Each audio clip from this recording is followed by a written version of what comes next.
there because I knew you were going to ask. But then I got a text. Yep. So Very cool. overflow. There because I knew you were going to ask.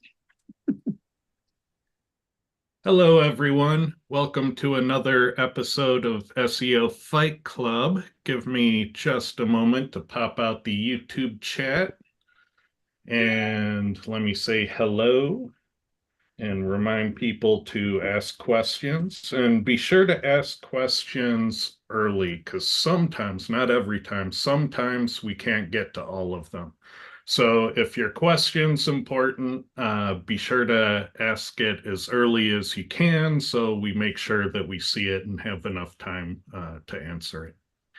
All right, with that, we have a really special topic for today. We are going to be talking about Google's silent war on affiliate.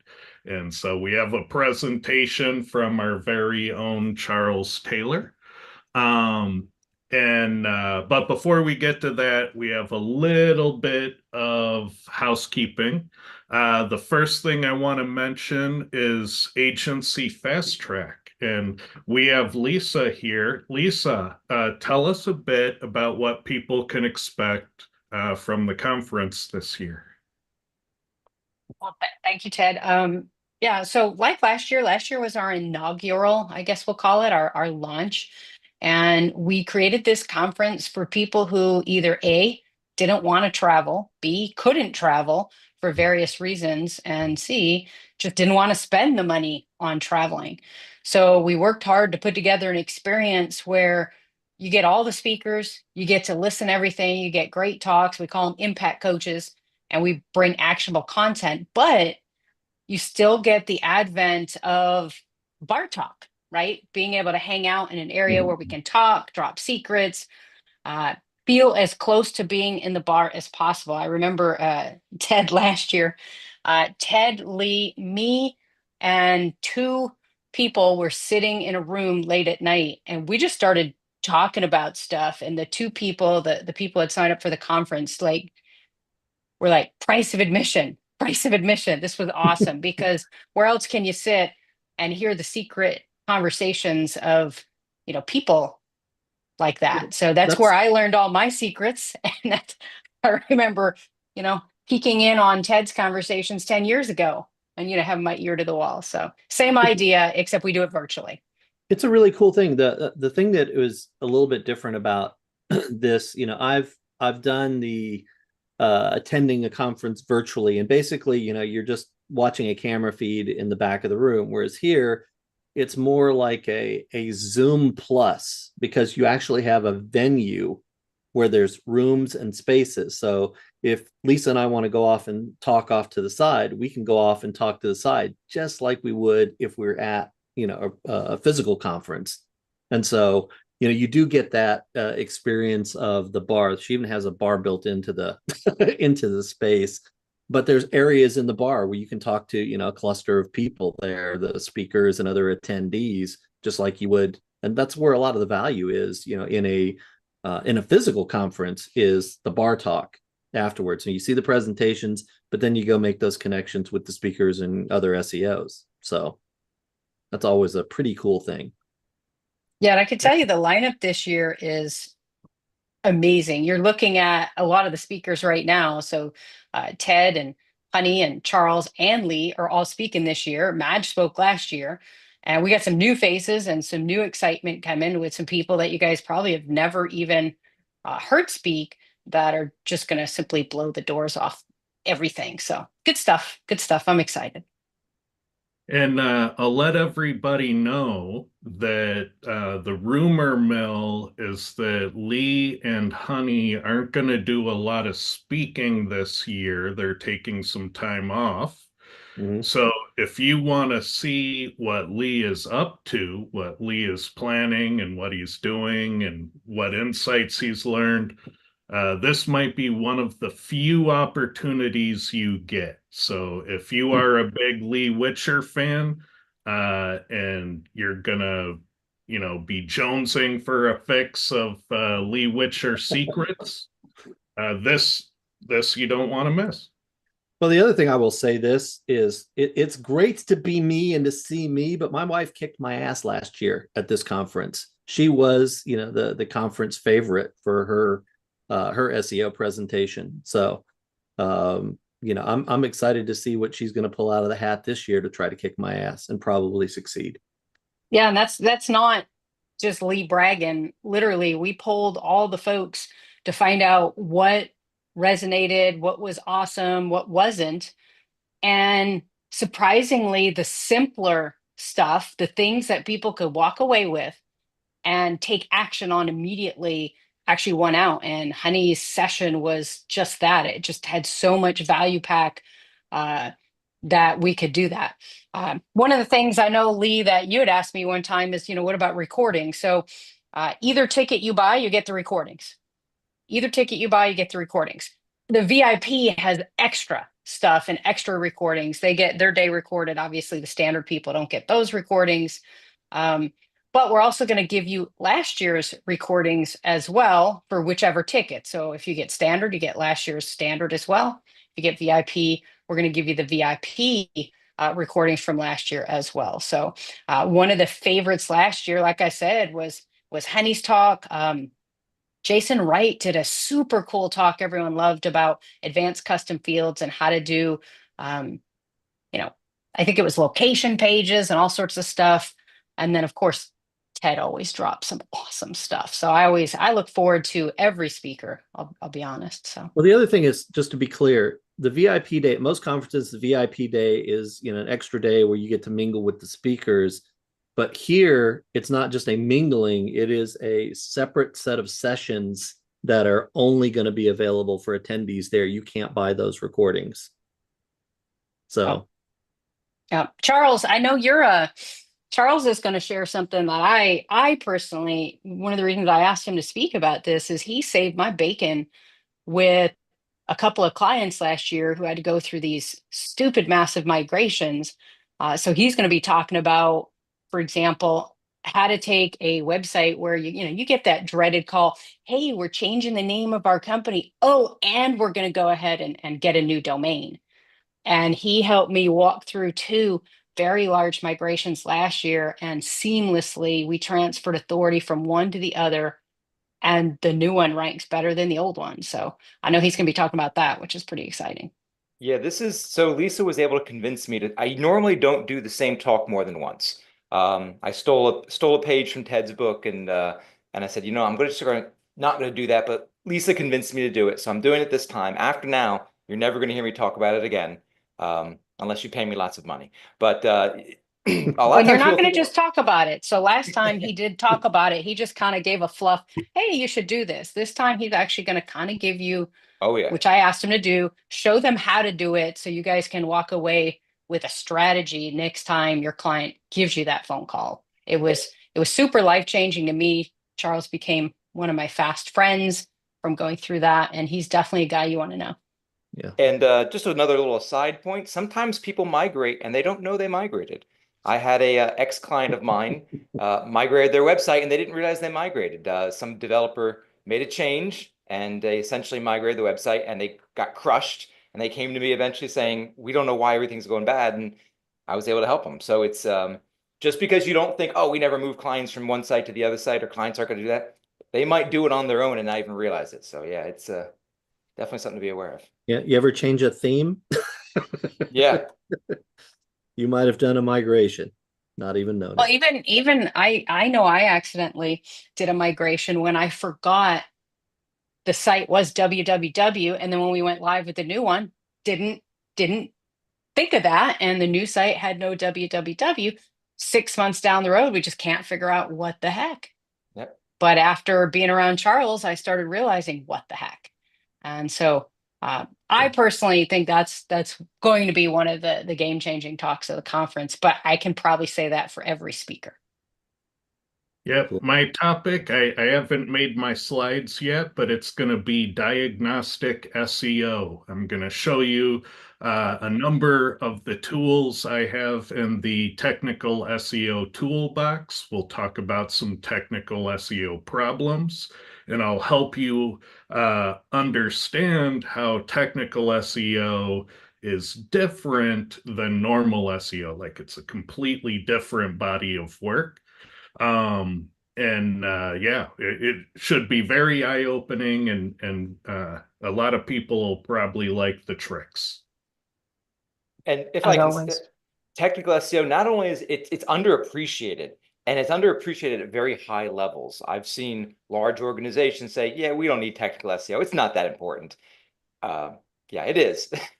And how many times, I think most clients that you're going to get now, if they've been in business for more than 4 or 5 years, they've already had some SEO, and they're going to come to you and they're going to say, well, we did have SEO, but really didn't go that well. And we're not sure, if it's going to work, and we don't know how to get out of this problems.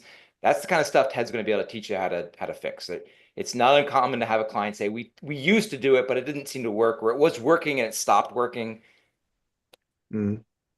Yep. And all of my tricks, they're not going to be, super technical. They're going to be very approachable things that you can add to your toolbox, and then you can do some of the cool things that I do to help people when I take on emergency engagements. Because oftentimes when people come to me, it's because their SEO has had a catastrophic failure and they're not going to make payroll, and we have to figure it out.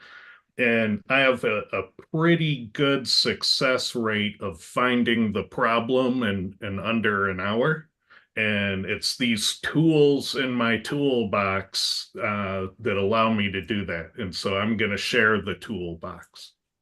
Yeah, we have a comment in the chat that it's so much fun to explain to developers how having both a trailing slash and non-trailing slash live and duplicate. It's like, yeah, those are different URLs.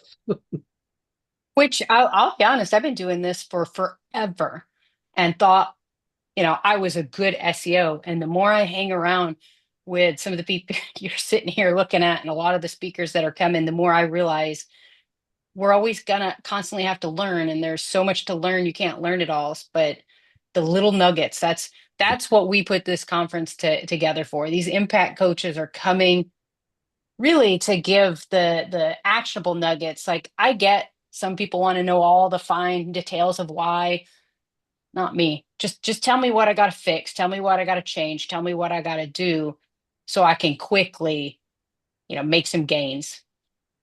Lisa, quick Love question it. for you. Oh, I'm sorry, Ted, go ahead. Oh, go ahead with your question. I was just going to say, so Lisa, the conference is called Agency Fast Track 2025. Is this only for people who have or want to start their own agency? No. Now we also think it's really good for independent SEOs, people who work in companies that do SEO or web dev. Obviously, the main topic is going to be SEO and web dev, but we have social media people coming. We have some content people coming to talk about content, etc. Personally, I think there's no differentiation in 2025 with SEO, web design, social media. Like, it's all jumbled together now. If you're going to be online, you have to do it all, and you have to be good at it all. And if you don't start putting those things together, so I'm not sure what I'm going to talk on yet. But one of the topics I'm considering is a little something that I've been teasing and playing with called content clustering, and how to create these simple clusters that seem to move the needle pretty quick. So what I've realized is it's all interconnected, and we just gotta do it. So I'm excited. I appreciate the opportunity to come here and even talk about this. So it's awfully kind of you guys. Yeah, thank you for coming on. All right. Welcome to come back. I usually watch the recordings. That's why I don't come live, because I have a conflict during this hour, but I need to move that. So let's try to rush to get to our topic, because I know people are interested to hear about Google's silent affiliate war. So we have a Black Friday special from Madge. Madge, tell us about this offer. Sorry, guys, I got my daughter in the background, so she keeps disturbing me. Yeah, I'll buy later. Yeah. Oh, that's okay.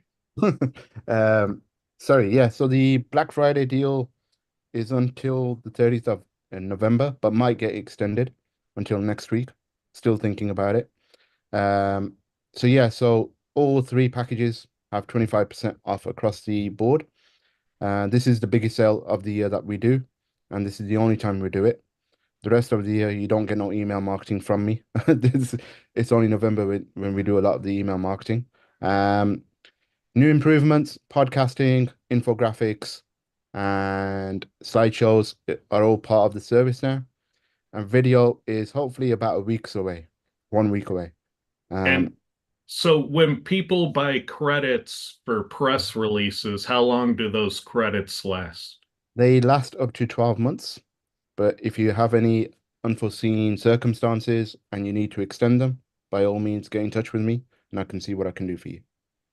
So if you think you'll need any press releases next year, now's a good time to get a good deal on them. So if you know your usage, if you know you tend to do about 10 a year for your clients, you can get the 10 credits now at the Black Friday price and you're set for the year. So keep that in mind. That's a pretty good discount. Thank you. I've heard some recent good news about your enhanced press releases. I've had several people say that they saw the needle move with them, and so I'm interested to play with them more. I might contact you here in about a week and get 2 or 3 of them myself to work with. Sounds good. So yeah, check it out if you need press releases, Magic PR. Let's see, we got one more thing coming up. So this is next year in the spring. There's SEO Spring Training. It is one of the top conferences. They tend to have a pretty awesome lineup. And Terry Samuels, who runs this conference, he has a habit of going all out with the events and the catering and the open bars and the stuff like that. So,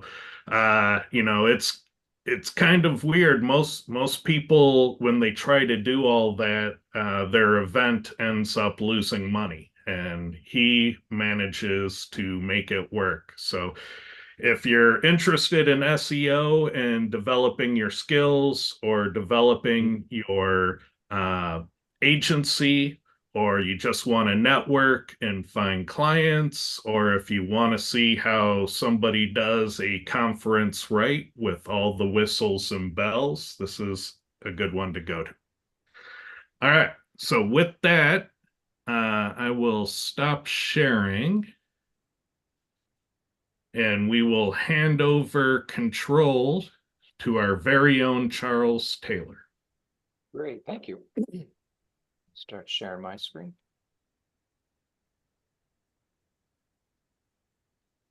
Okay.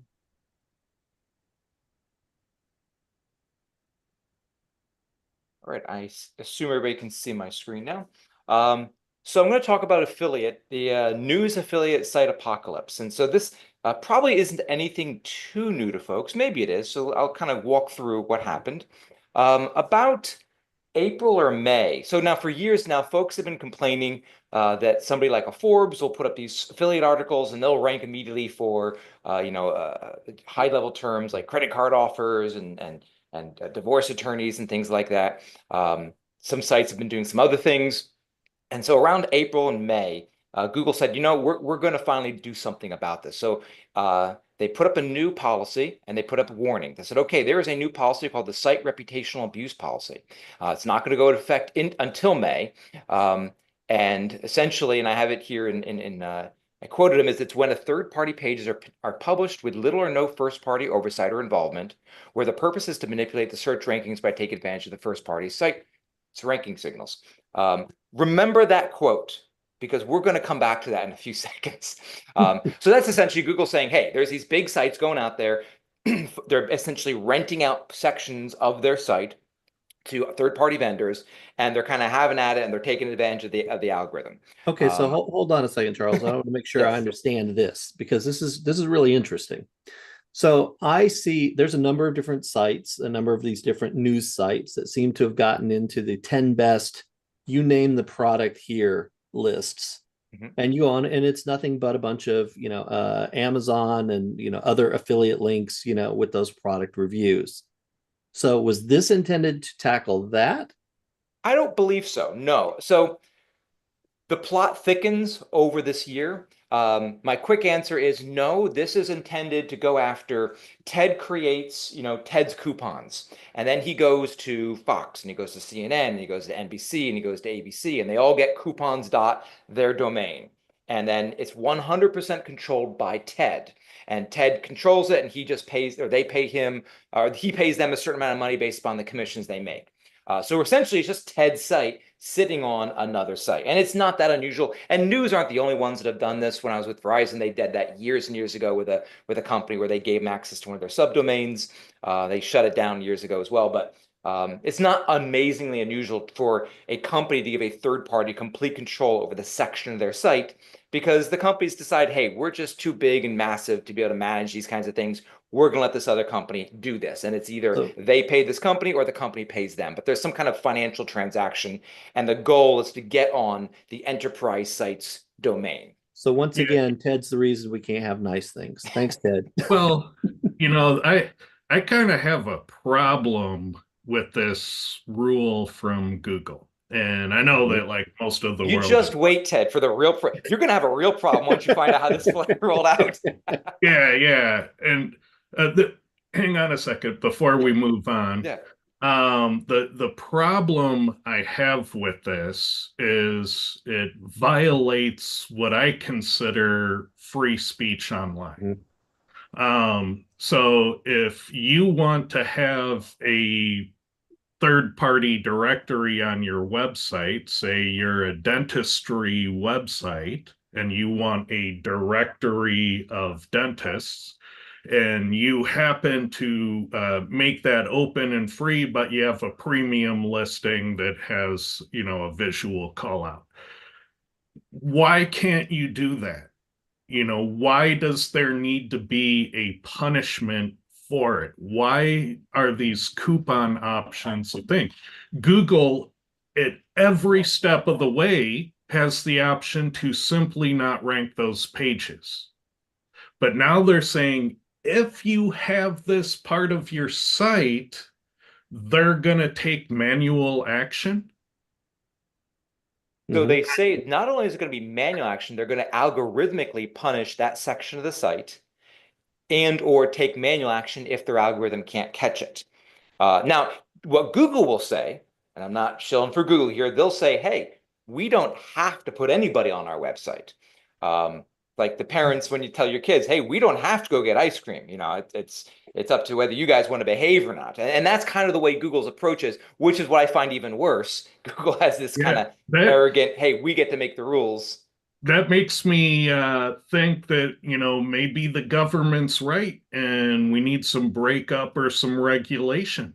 Because at some point, when you're punishing people for having a voice, whether it's a commercial voice or political voice, or if you're punishing somebody for having a voice, I mean that's different. I mean, if you don't want to rank directory pages, fine, don't rank them. But if you're going to punish a website for having a directory, well, my opinion at that point was the web was better before Google because we had more freedom. All right.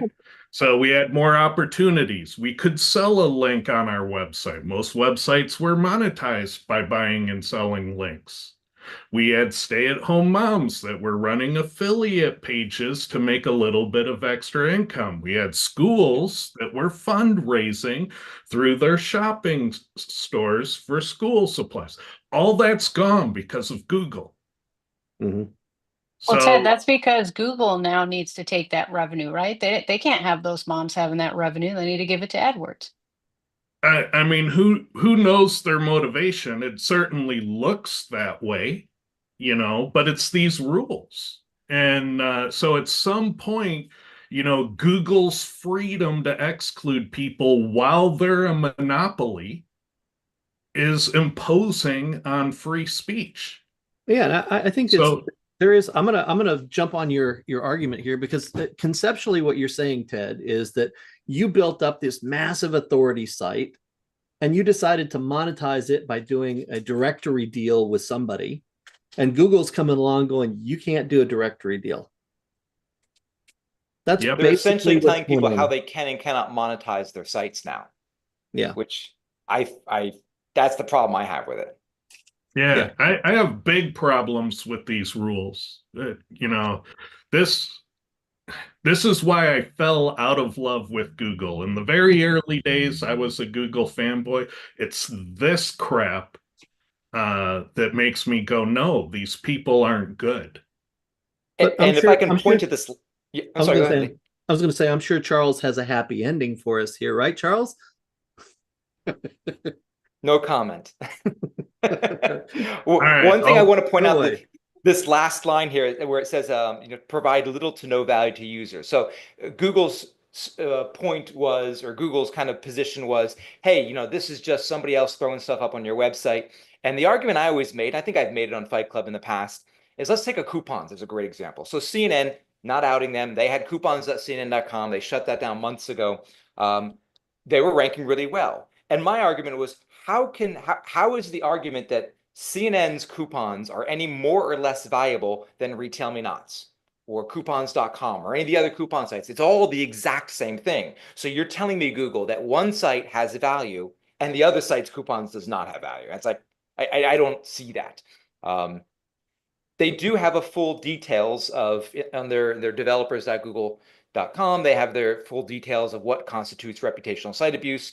You'll notice that the last bullet, the fifth bullet, actually kind of in the middle there, it says news site hosting coupons provided by third parties. So this was clearly made saying, all right, this is what we're going after. And they give examples of what's not considered reputational abuse. A wire service, so like the AP sending out news publications, sending it to other news sites, which they say it's not reputational abuse, but there's other policies where Google says they don't like it. A year ago, Google came out and said, no, we don't like that.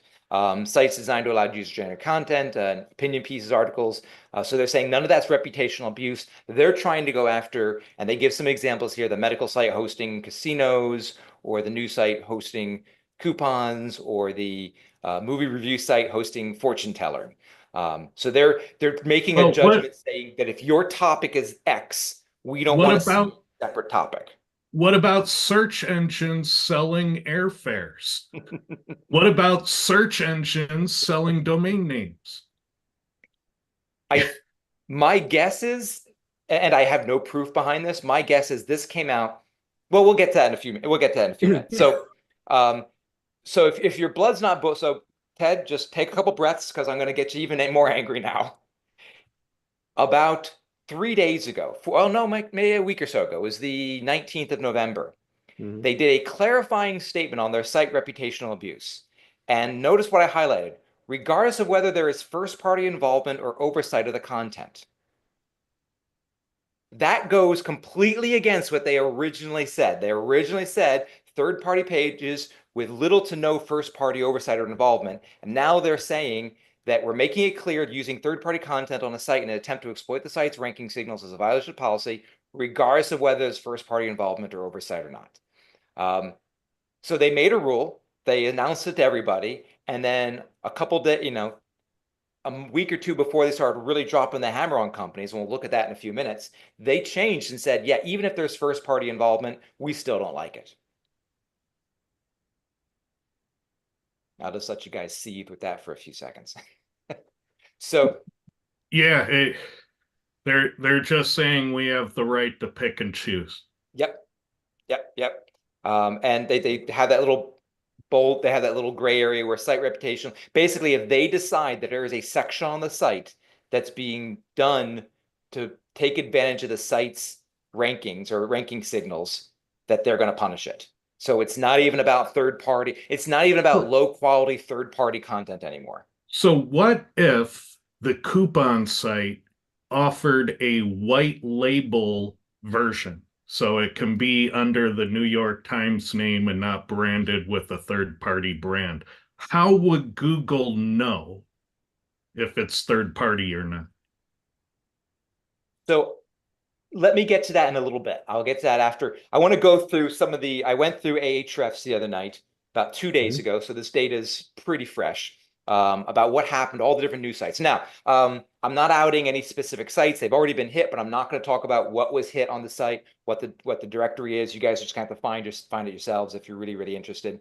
At the end, there is one site that has not been hit. And I'll let everybody vote in the comments as to whether you want me to mention them or not. And Ted and Lee, if you guys want me to mention them, I will, but I put them at the very, very end. So AP News had a section on their site. You can see what happened to them.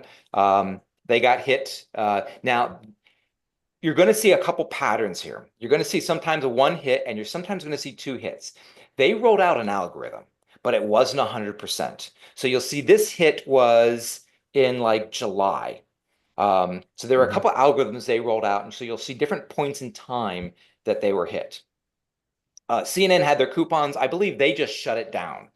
So they just shut it down on their own. I don't think it was actually hit by anybody. I think they no-indexed it, and then they removed it from their site. Interesting, though, because there is a slow decline and then there's a sharp drop. So I think Google was trying to take care of it algorithmically, and then when they came out and said, hey, we're coming after these things, I believe, if my memory serves me correctly, they no-indexed it, and then they must have just removed it completely recently. CNN also had a section on their site where they were doing like money offers, like lead gen for credit cards and mortgage loans and things like that. That got hit in October, early October. And that's almost exactly the same thing as GMB. And the reason I know that is I signed up for a GMB and I put a test keyword in the business name, and I started getting prepaid loan cards in the mail with the keyword on the plastic. Wow. I also want to point to way to the right-hand side, you'll see another big drop. Google, that's around November, in the last week and a half, Google started handing out manual penalties. So I suspect they got algorithmic penalty, and then they got a manual penalty. Interestingly, they had another larger affiliate section of their website. Money was just a subsection of it. That went right through all the algorithms, never got hurt. That drop date is the same date as that final drop on the money section. My guess is at the manual penalty, because I know a lot of sites got manual penalties. Forbes, same kind of thing here. You'll see two drops and then a big drop. Drop number 1 and number 2 were definitely algorithmic. So Google was trying to figure out how to get this stuff algorithmically. Interestingly, you see a big jump there. Google rolled out an update. They rolled out a new Google bot about, let's see, I think it was on the 11th. It was out for about 3 to 4 days and they changed it. Apparently somebody didn't do something right because it started favoring the site again, and they definitely didn't want that. But yeah, there was a manual, and that was Forbes. Fortune was hit first by the algorithmic and then by the manual. Fox Business, they actually were doing just fine until a manual came along. It's the same date. And the reason I'm so confident these are all manuals is that big drop is the exact same date for everybody. It's like the 20th or the 19th is usually the date. USA Today had a section. Looked like they were just slowly degrading. So the algorithm was getting them a little bit, but again, on the 20th, 19th, 20th, they had that same, you'll notice they had that same pattern where there was that brief spike upwards. I wonder, does that mean Google rolled back some of these algorithmic penalties because they knew they were coming out with manual? Yeah, maybe. Wall Street Journal had a section of their site. It got algorithmically hit. And then they came through and got a manual. So takeaways. Let's take some takeaways. Site authority does exist, guaranteed.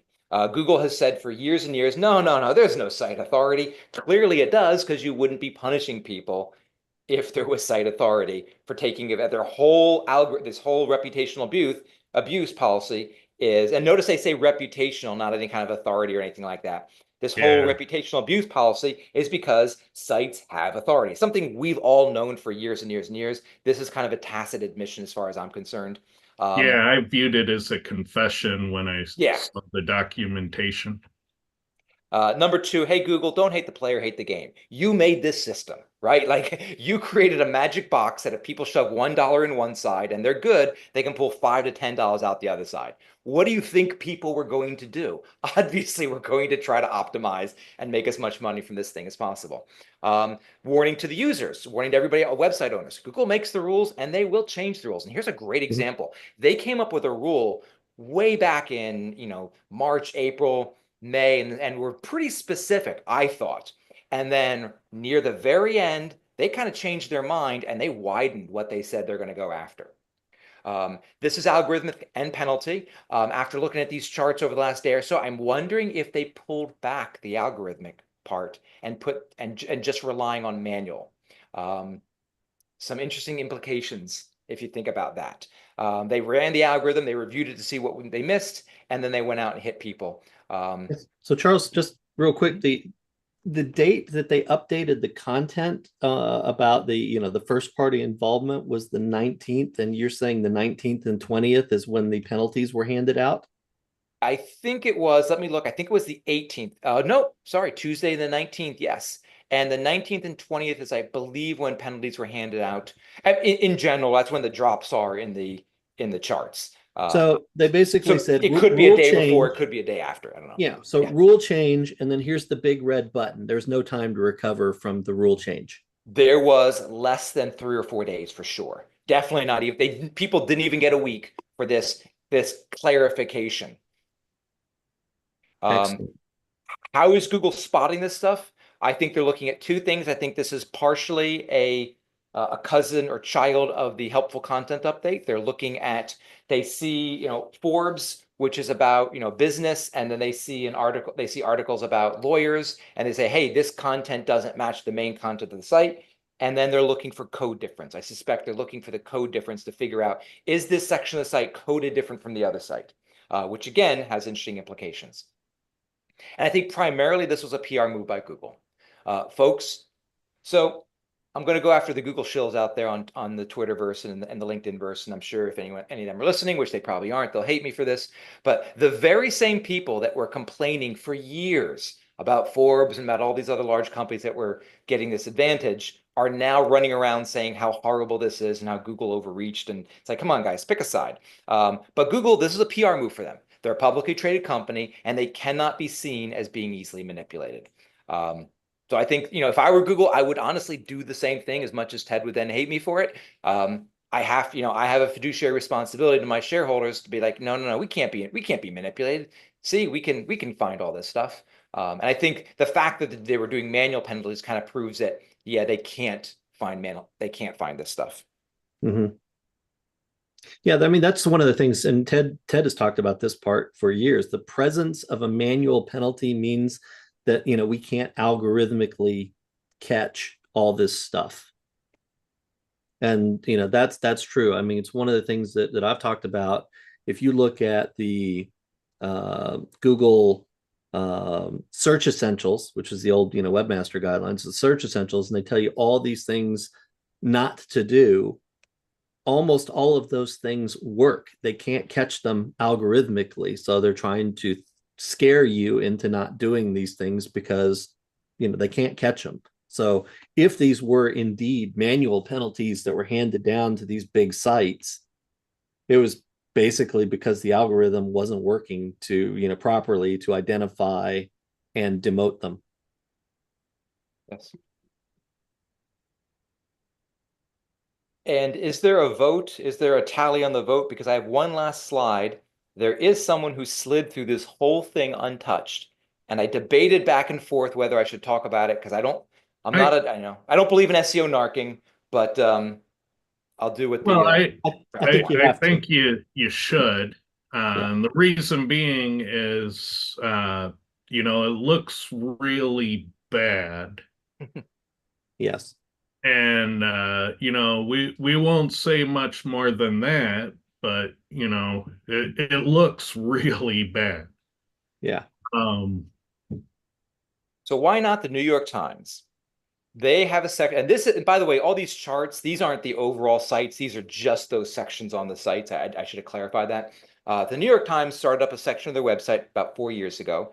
Not going to say the name, but it's a section that does reviews. When you read it, there is a disclosure. Everybody's had disclosures that said, hey, we bought this company and now they're doing reviews for us. I know for sure that there are companies who did just that. They bought companies and then put the sections on their site. So for Google to say, well, it's because they bought it, it's okay. Well, I know for sure, for a fact, for example, Fox owns a company who is doing these kinds of things. So for them to say that this was okay, but it wasn't okay at the other site, I don't understand. And it is the exact same thing that Fortune was doing, that Forbes was doing, that everybody else is doing. They're just product reviews. Yeah.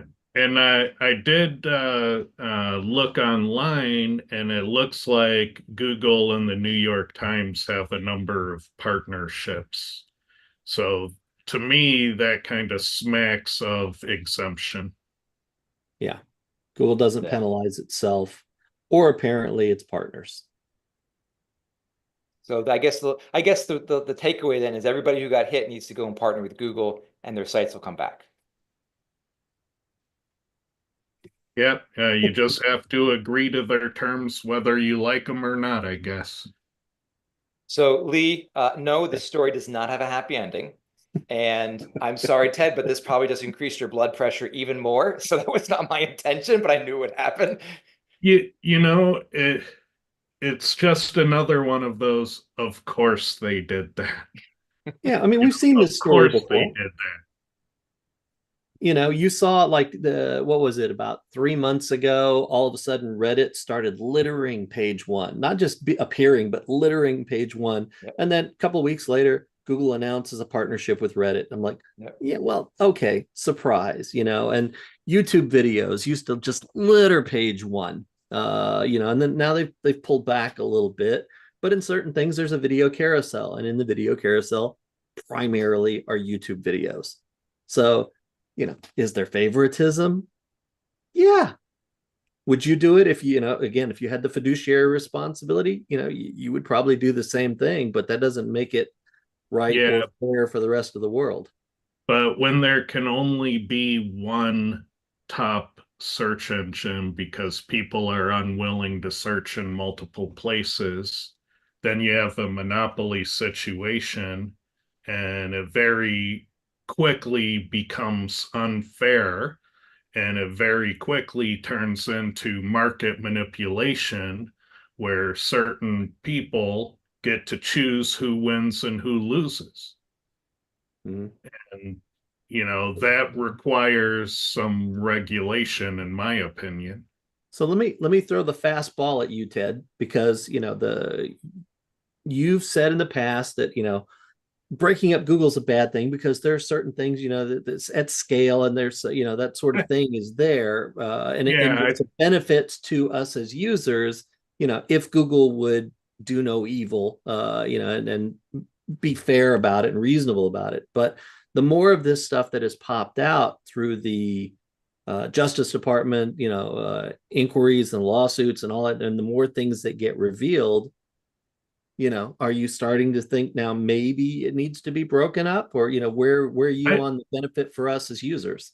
I don't think that breaking them up solves the problem. I think the problem is the technologies have grown past the laws. And so because the technology has outpaced the laws in this country, there are new problems. So let's say hypothetically, Google, somebody at Google says, hey, I have an idea. We can pick which online retailers win and lose in Q4. And then we can invest in the winners and short the losers. All right. They're not in those companies. It's not insider trading. It's outsider trading.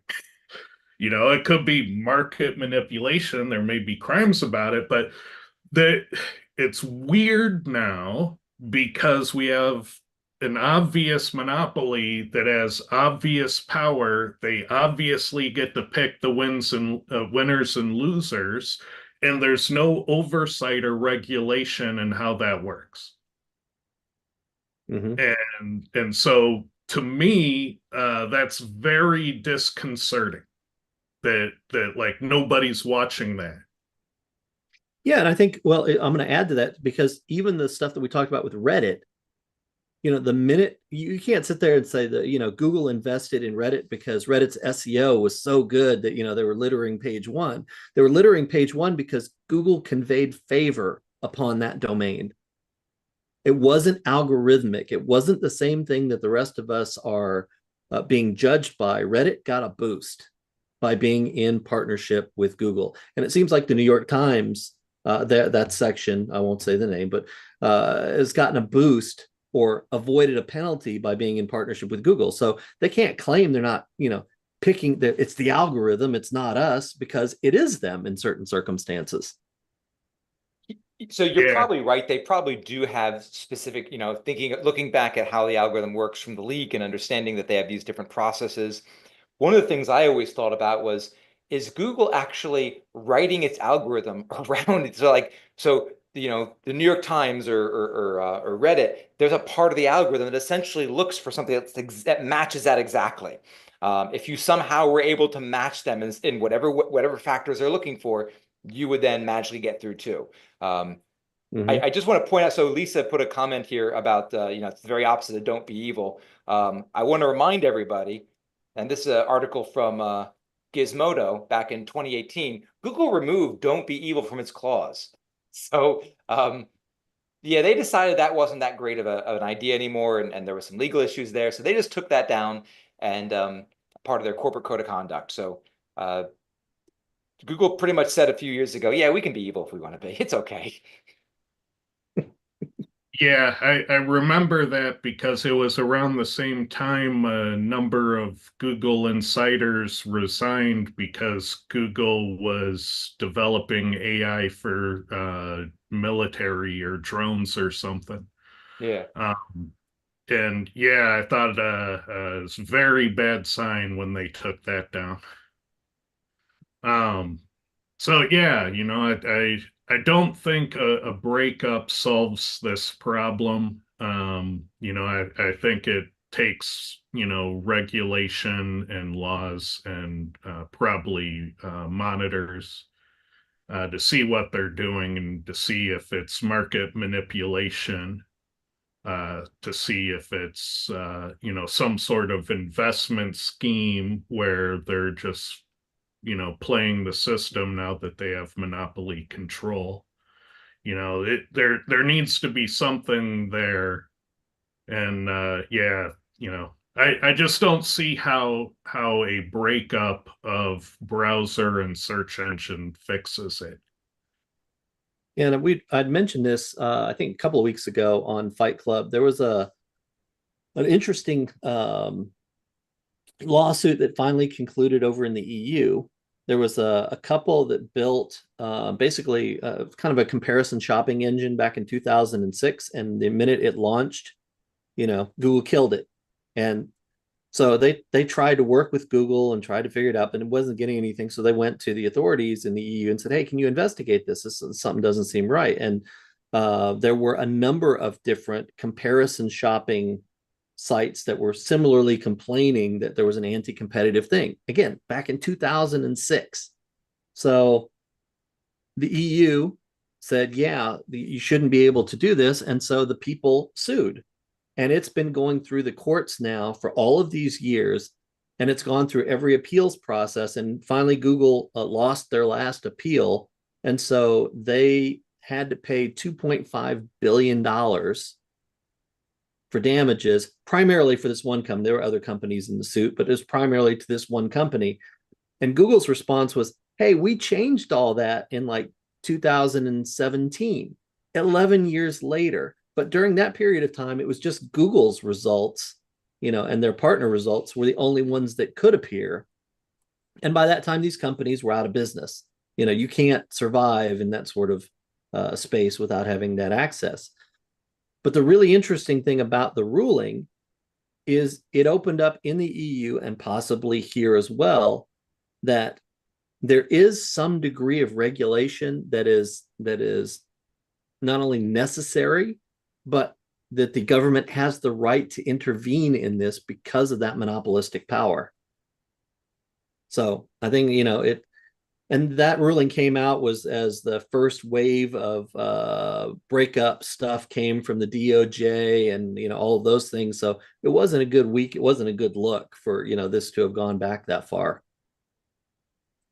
Yeah, everybody mark your calendars. I'm not a guy to ever talk about regulation, but this case, I'm like, yeah, and we've seen too many scenarios of this where, different platforms that have monopoly powers say you can say this, can't say that, and whether you want to agree or disagree with what these things are, they're using their monopoly power to control the public square. It's as if there was one airline and that airline made declarations that you just can't, you can't wear red when you come on the plane, or you can't, you can't be this or you can't be that. They wouldn't be allowed to. They shouldn't be allowed to do that. And that's the scenario we have here. We have these single points of entry to the online world, and they have an immense amount of power, and they use it, and they tell themselves they're using it for right and for good, but obviously their own personal biases are bleeding into it. Yeah. And at the very least, their own personal biases are bleeding into it. The worst case scenario, they're saying, yeah, no, we're going to put our thumb on the scale because we can make more money doing that. Yeah. All right, let's get to some questions here. Looks like we have a short list, so if you have questions on any topic, feel free to ask them. Let's see. This information was super valuable. Once everything is in place and I start using Cora, I can show off the effectiveness of this tool. Thank you. Yeah, Cora is a software I developed. Let's see. It is so much fun to explain to developers how having both trailing slash and non-trailing slash live and duplicate ... is a problem. It's technical SEO. The thing you need to know about technical SEO is that the work you do to fix a technical SEO problem is completely different work than the work you're going to do to rank the page. And quite often, if not most of the time, a technical SEO issue will prevent you from improving the ranking or seeing the improved ranking. And so it kind of blocks your ability to succeed until you fix it. And so you need to find those technical SEO issues before you start trying to rank the page, because otherwise you're going to waste a lot of time and wonder why nothing works. And it's critical in client SEO that you do that at the start of the engagement, because if you get 6 weeks into the engagement, discover a technical SEO issue, and then go and tell the client, this is why our rankings aren't changing, you have this pre-existing condition, it's very likely that that client's going to think you caused the technical SEO issue.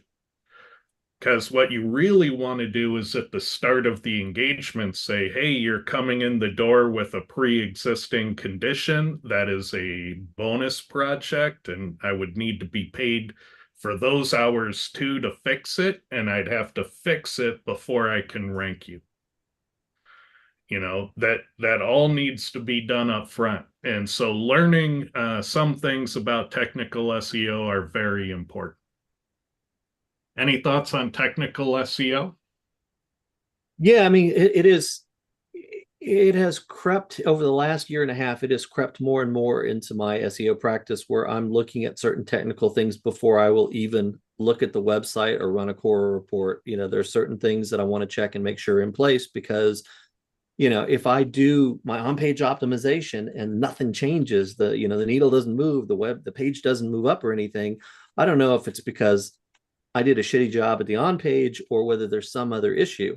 And I find most of the time those issues can be found with a simple set of tools. Now, my tool set is not the same as yours. It's not nearly as comprehensive, and you're looking for different things because a lot of times when people come to you, it's enterprise level sites, which require a whole different toolbox as well. But yeah, it is an important piece because, like you said, a lot of times you have an SEO that gets fired, and then you can come in and fix a technical issue, and then all of a sudden, all that great SEO that they did, all the on-page and off-page stuff they did, just kicks in and the site shoots up. It's like you had the parking brake on. So I would, in concerns of technical SEO, Ted, I'll disagree a little with what you said earlier, where like, technical SEO is a different part of SEO. I understand your point. The point I always try to drive is that it's all SEO. Like I see SEO as whenever I approach a site, I first like to attack the technical, because if there's a technical problem, you're never going to rank. Then you go to the content, then you go to the authority, meaning links, and then you go to the UX, and are people coming on the site, is there task completion, things that Google looks for. I think it's all part of it. I would agree you'd probably have different people handling different parts of those, because you'd have people that have different expertise in how to do content versus how to do technical versus how to do link building or UX. But I'd say it's all equally important, and I've seen it over and over again at companies, especially large companies, where they'll focus on one and not focus on the other, or they'll get their technical straightened out. They'll be doing okay and say, great, we don't need technical anymore. We're all set. We're all done. Not realizing that a technical SEO, 50% of your job is just making sure they don't break anything. Just don't break this. Don't break this. Well, I mean, there's a definition problem. And so a lot of SEOs out in the world feel that, hey, I'm an SEO and it's technical work, therefore I'm a technical SEO, which, I mean, yeah, you can use that definition, but what's going to happen when somebody says, hey, I have this online store and my product pages intermittently have 500 errors that we can't figure out. There's nothing in the logs about it. How can we figure out what is causing this problem? And you have engineers look into it and they can't figure it out because there's nothing seemingly wrong in the code base that would do, this problem. You bring in a technical SEO using my definition, somebody who's very, very technical, who happens to know SEO and understands where on the computer science side, where very tricky things interfere with the SEO side. And so in this example, this is a real example. I had to solve one of these. The problem was with an ad spot with third-party ads. One third-party ad was doing a buffer overflow on the cookie. Their cookie was beyond the browser limit. And so when that ad showed up and the website decided to edit the cookie, we were throwing errors. But you would have to know what the maximum length of a cookie could be in various web browsers to be able to technically identify that problem. And so I would be hard-pressed to name 5 SEOs, to even name 3 SEOs that could technically solve that. And all of them that would be serious engineers at the same time. And so when I look at technical SEO, we're looking at very nuanced things where we're understanding how a 410 response will impact search results on the other end. We're understanding why you don't want to delete those pages when you're pruning content, because we understand how Google is going to retry the URLs endlessly for 10 months if the pages aren't there.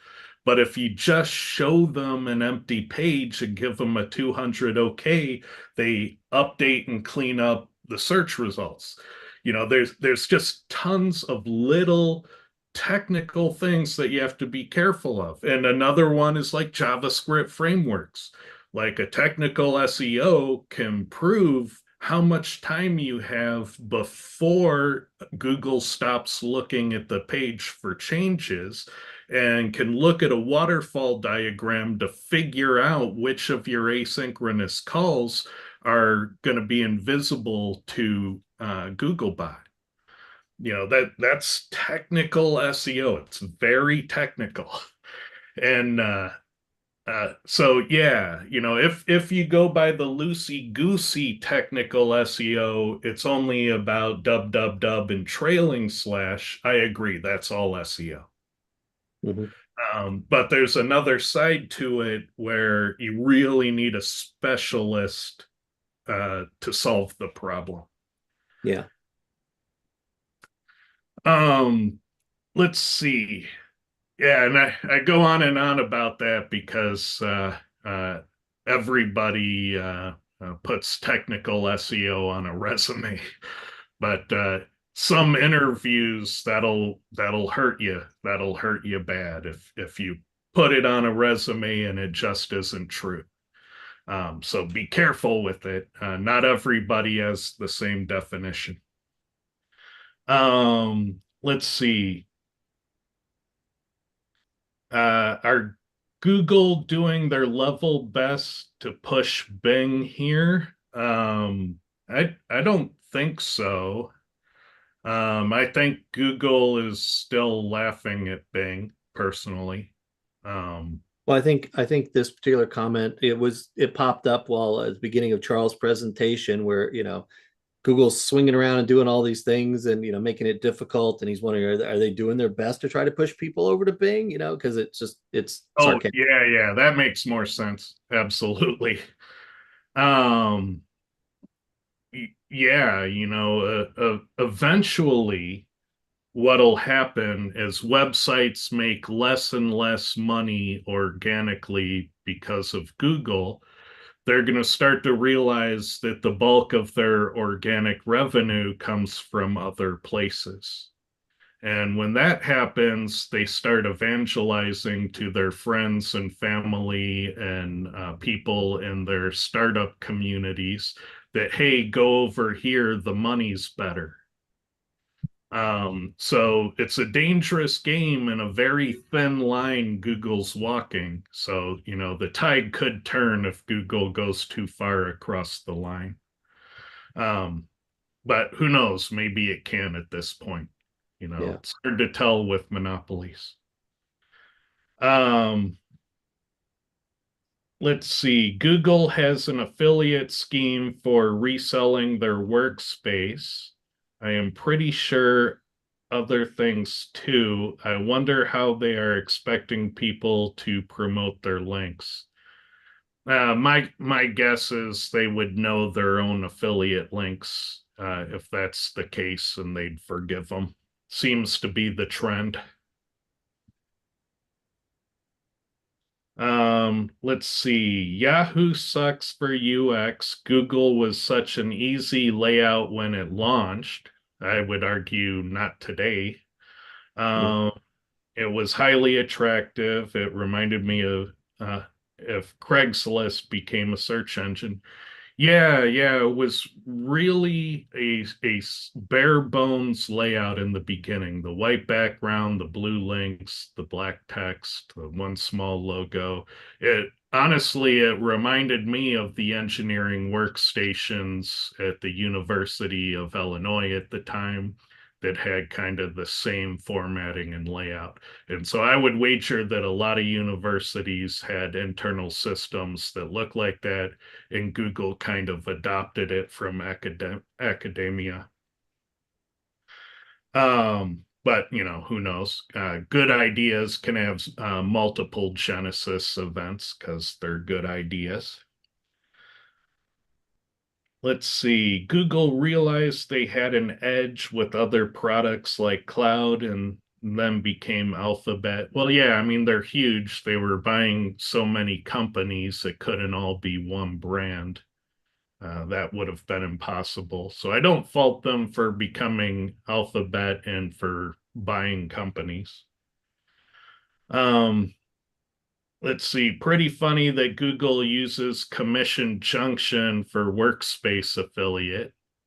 Yeah, yeah, I don't even know how to respond to that. Is it worth still purchasing a high authority domain if I want to compete in a highly competitive niche on a local level? Think a sub niche of lawyers. I don't know that buying an expensive domain is always a great idea. It can be an advantage if you know how to capture the historic backlinks to that domain and to properly redirect them to internal pages. Not everybody's good at that. You'd have to be careful when you're dealing with lawyers, because if you're buying things like defunct brands, those things may still be assets that are owned by someone, and you could be litigated for. So my personal opinion is you don't want headaches. You want advantage, you don't want headaches. So you have to balance the two out, and you totally can make your own brand and rank it. And your own brand would be unique to you. And probably as a lawyer, it would be a better asset in the long run than an exact match. What do you think? I was just going to jump in for a second. So if you're going to I'm running some tests right now on purchasing expired domains and seeing is it worth doing it, or do you just start fresh? Initially, it looks like it's okay, but I guess the warning I'd give everybody, not the warning, but the advice I'd give everybody is when you buy an expired domain, you have to treat it like a migration. So we're going to go all the way back to the beginning of our conversation here. Treat it like a migration. If you treat it like a migration, it'll be okay. If you treat it as if because I now own Forbes.com, I'm going to magically get all the site authority. Well, maybe for a Forbes.com you would, but most domains, it's not about the domain authority. I think to your point, Ted, I wouldn't go spending, $5-10 grand on a domain unless it was Forbes.com. Yes, I'll buy Forbes.com for $5 grand. But other than that, I would say it's the process of bringing it back alive that's where you're going to get the value from. Yeah, I think. Oh, go ahead, Ted. No, I was going to say that when I saw the question talked about purchasing a high authority domain, I didn't automatically go to expired domains, which is where a lot of people go, buy a good expired domain with a good backlink and blah blah blah. I was still back with Charles' presentation. It's like, oh, so I want to go buy Forbes, or not maybe something that grandiose, but something that's an existing business. And I think whether you buy the expired domain or whether you buy an existing business that's an authority in the niche you're trying to break into, realize that you're buying the authority and the warts that come along with it. So, when you look at an expired domain, some of those links are good and some of those links aren't good, and you'll be able to recover some of it and not recover some of it. And the same thing is true. You can't just go, buy an existing website and throw a coupon subdomain in it like Ted does, but for his, because the rules change. So I think there's trade-offs that have to be evaluated on that. I don't think there's a one-size-fits-all answer to that question. If I could buy Forbes for $5,000, I would. I don't know that I'd be going into the lawyer's niche, but I certainly could with that much authority. Yeah, and just remember 9 out of 10 startups fail, so you got to kind of be pretty frugal in the beginning. And so, make money first, rebrand later when it's easy. Agreed 100%. That was the nugget of the day, everybody. Let's see, where are we at here? One more question. Hale, how would you go about diagnosing strongly increasing impressions with steady clicks? Isn't Isn't that a victory? Isn't traffic the thing you want? That's the thing. So I'll share this because people get this stuff confused.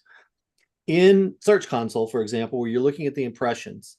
So if my little affiliate site, or actually let's do a local site, if my little roofer site starts to get impressions for roofer, it could be that I'm ranking number 95 for it, but I'm getting a lot of impressions. But at 95, I'm not going to get any clicks for it.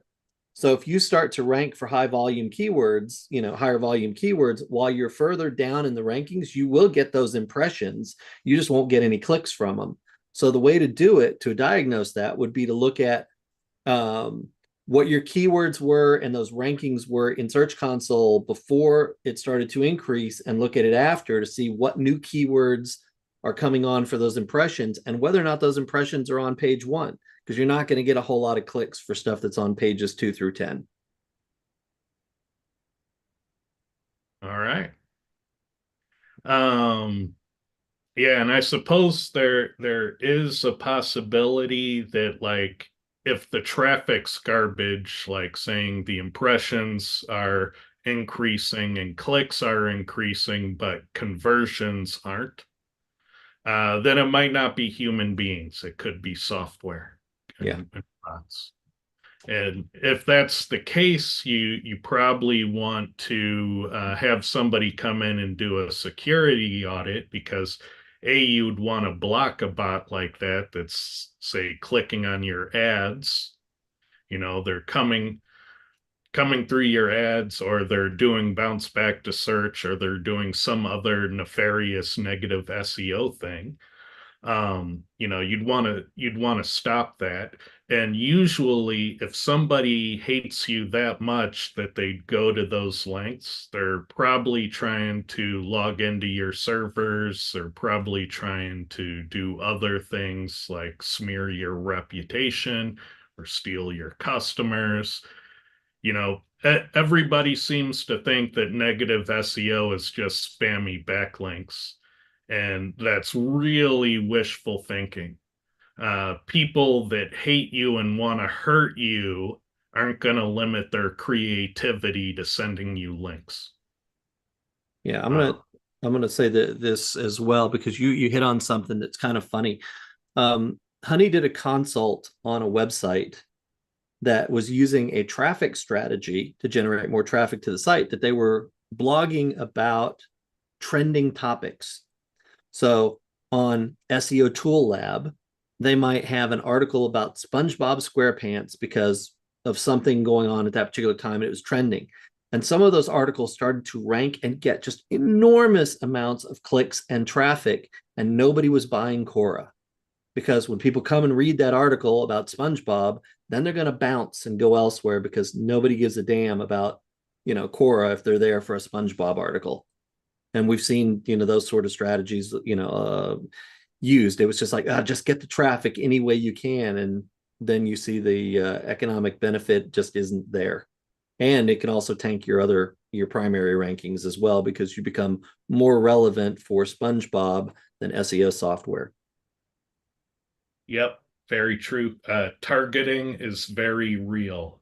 And so, yeah, if you're selling something specific like corks for wineries, you don't want to rank for the keyword wine. It's off topic. The people that will go to that keyword, they don't want to buy corks. You know? So you got to know your market. You got to understand how they search, and you got to know that targeting is important. Exactly. All right. With that, we'll see you next week. So yeah, thank you, everyone.